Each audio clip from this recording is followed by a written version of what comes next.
What's going on, guys? It's Cimo. So yesterday we got a spoiler for the brand new OTS Pack 10. Now these are the packs that you get for your entry fee when you play at your local game store. And if you guys have been longtime fans of the channel, you guys know that OTS packs are one of my favorite because it's kind of just a set that has something for everyone. It is a competitively oriented set. It has rarity bumps of some of the best competitive cards, pumping cards to the ultimate rare or even the super rare slot that honestly rightfully deserve to be there in the first place. But then you even get like common reprints of cards that are like notoriously expensive for no reason. So I always like to go ahead and evaluate these sets to see what we have to look forward to. And speaking of competitively oriented, if you guys don't know, I am going to be attending the Pro Play Games Tour event this weekend, April 20th and 21st in Fort Worth, Texas. You guys should definitely come and try to enter for that $3,200 prize pool. It's gonna be a lot of fun. I'm doing live stream commentary and also be there signing cards and taking pictures with you guys as well. So if you're interested, be sure to check out the links in the description below. But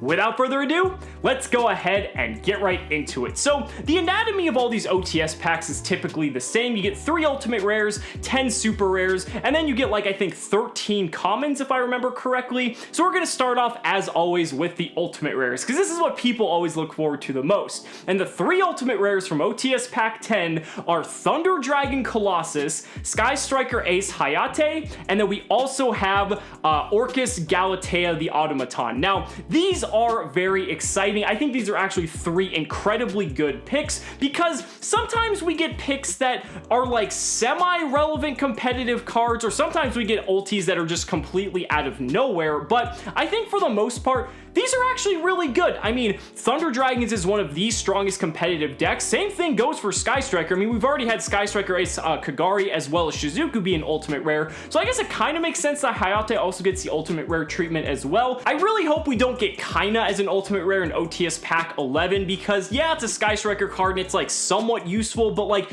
I don't think it's nearly as useful as cards like Kagari, Shizuku, or Hayate are, but I still think it's a good pick nonetheless. And even with Galatea, the Orcust Automaton, like Orcust is going to be slated as one of the best decks moving into the format post Dark Neostorm, which is only a couple weeks away. So I think this, who knows, maybe this is foretelling that Orcust might just be actually way better than we might think it is. It's already good. It's already like in the top 5 decks of the format as is, but it might just be even better. And so maybe the fact that we're getting this as an ultimate rare is kind of a little bit of a premonition for what is to come. Now, one thing that some people are complaining about, and I slightly agree with, is the fact that there isn't like one generic ulti that like a bunch of these different decks can play and that a lot of people are going to go after. So for instance, in the past, like I believe it was OTS Pack 8, Droll and Lockbird was one of the ultimate rares, and Droll and Lockbird being a hand trap can be played in like a myriad of different decks. So like it's cool because it's like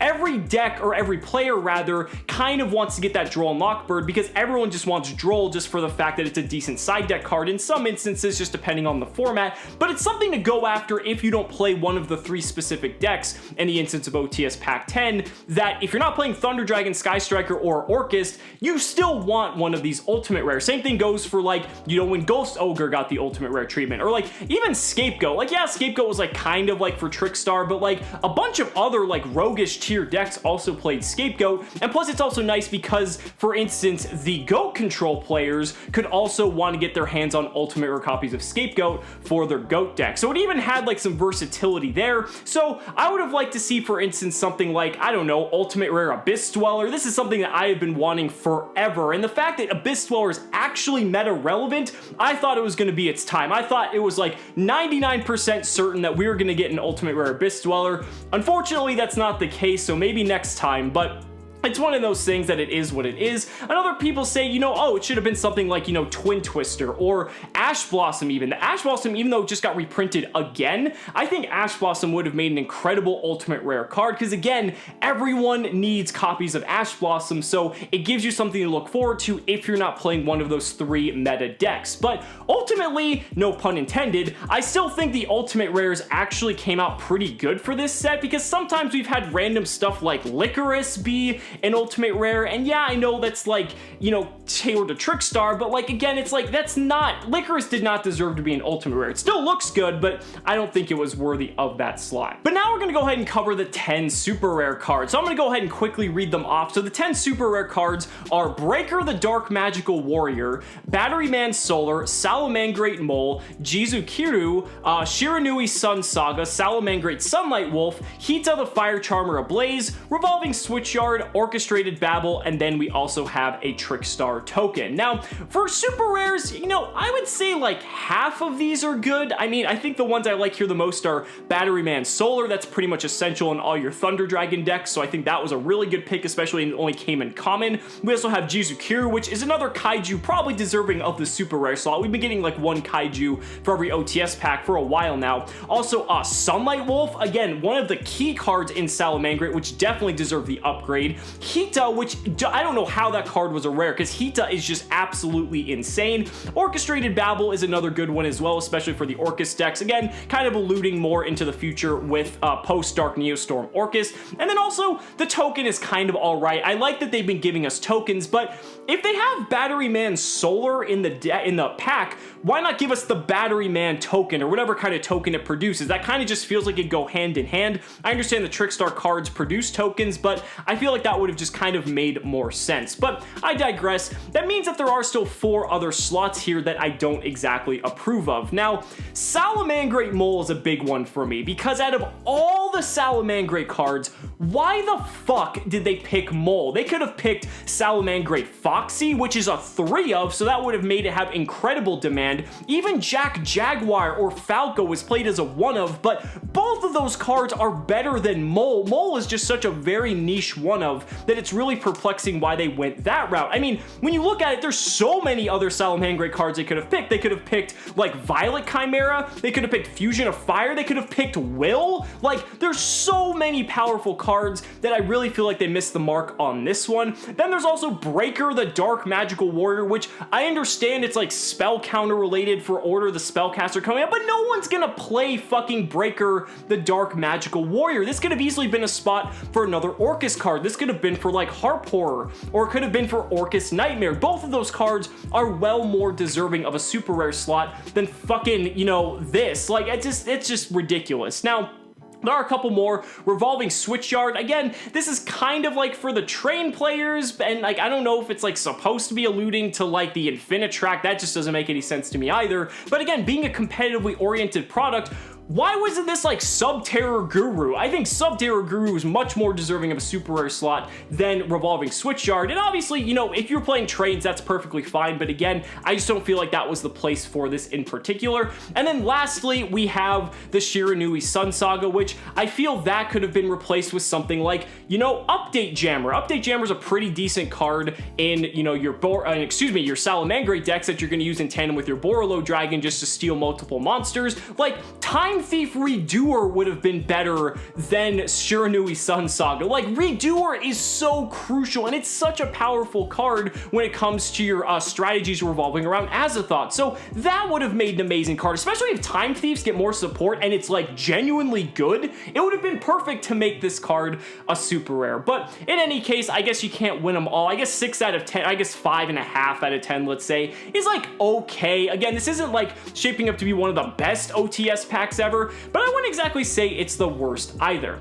Now, wrapping up the video, I do want to talk about the commons, and the commons I never really put a lot of weight in because they're commons, but I do have a couple things I want to mention. I'm going to go ahead and show you guys on the screen what the common cards are, rather than reading them all off, and the couple things that are noteworthy. So, first off, Explosive Magician is on here, and that was like a $5 card before getting reprinted in here, so I think that's pretty nice. Also, Mythical Bestiary, which is actually crucial for the Order of the Spellcaster deck. I think that's really nice that that's getting a reprint, because that was like, again, $4.50 to $5 before this pack as well. So Red Layer, Super Quantum Red Layer was also just like $5, so now that's going to be a common, so that's going to be much more easy to pick up. And then also, My Body is a Shield is in here, which I feel like that should have just been a super rare if they were going to include it, because it's never really had a printing that's hollow outside of like Gold Series, so I feel like that could have been swapped with like one of the other supers that's just really poor.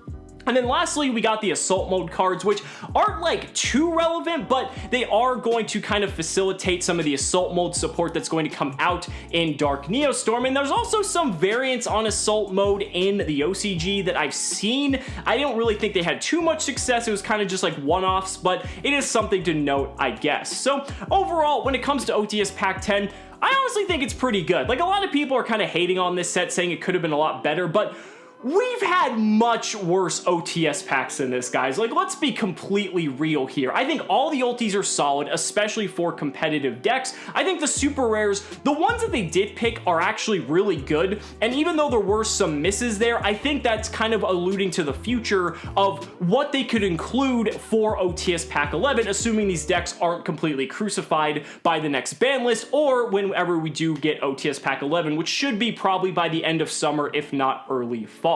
But guys, those are just my thoughts. Let me know down in the comments what you guys think about OTS Pack 10 and spoiler, and if there's any cards you wish were included in here. Maybe if we get a big list of comments on good, relevant, competitive cards, maybe Konami will listen in time for OTS Pack 11. So guys, thank you so much for watching the video. Be sure to like the video as always, subscribe to the channel for more amazing Yu-Gi-Oh content, and if you found this video informative, consider supporting me on Patreon or becoming a YouTube channel member, because just by showing your support in any way that you can, you're investing in my ability to continue bringing you amazing Yu-Gi-Oh content. So thanks so much again, and we'll see you next time.